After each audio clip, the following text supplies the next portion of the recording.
picking the right GTM motion. So if you look up GTM motions, Google it, whatnot. There's a bunch of stuff out there. One of my favorite slides is one by Winning by Design. And this slide I think is super cool for a lot of different reasons.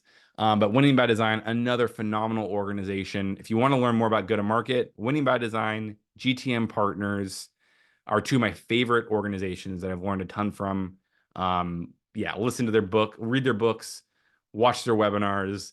They always have some awesome content. So Winning by Design created this slide and actually did their revenue architecture course, which was like one of the hardest courses I've ever done. It was like a 12-week intensive on building out these systems. So actually, Kristen, if you want to build out data sets, or if you really want to get deep into building out and like, which is like really a RevOps, I think, area. Winning by Design has that revenue architecture might be a great course. It's definitely an investment, but they do some great job of like, how do we build a system, right, with all this data, and they're next level. So Winning by Design has this sheet. What we're looking at here is the number of deals. So we're looking at velocity, right? Of how many deals you're going, your company does, right? So low volume or high volume, and then your ACV, your annual contract. And then over to the right over here is the key areas: marketing, sales, customer success.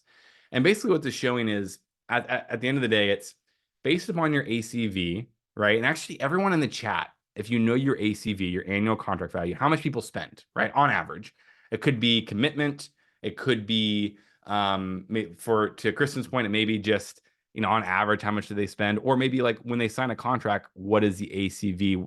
If you know, I'd love for you to put it in the chat real quick. I'd love to understand where you all are at. We can kind of talk through your different situations and how these GTM, if you don't know, it's totally okay. If you don't know or what if in your career, what have you generally done, right?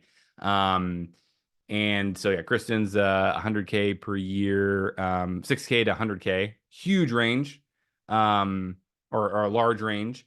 My career, I started my career in the 5,000, under $5,000 range, so really SMB. And then I've worked my way up into really mid-market is my sweet spot. So like that 25 to 100K range. Uma, looks like you're 25 to 100K, so you're right with me, kind of mid-market. And so yeah, as you get further up, your emotions change. Ben, you're 117. I love that precise number. That's awesome. So 117. So you're kind of getting into that enterprise, Ben, where you're going to have longer sales cycles. And you're going to think about your GTM motions a little bit differently than you would a 5K range, right?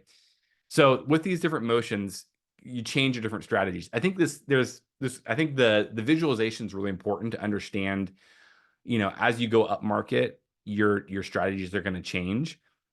This is an oversimplification, I will say, like, because, if you're, it says here, right, if you're between 0 and 50K ACVs, you should do inbound, right? And 1 stage, 2 stage prospecting for the sales team. Yes and no. I think like inbound, what does that even mean these days? Because everyone has a different definition. So it's an oversimplification of this chart, but it helps visualize one thing, which is based on your ACV, you're going to have different motions, right? And different things are going to work. If you're 117K deal,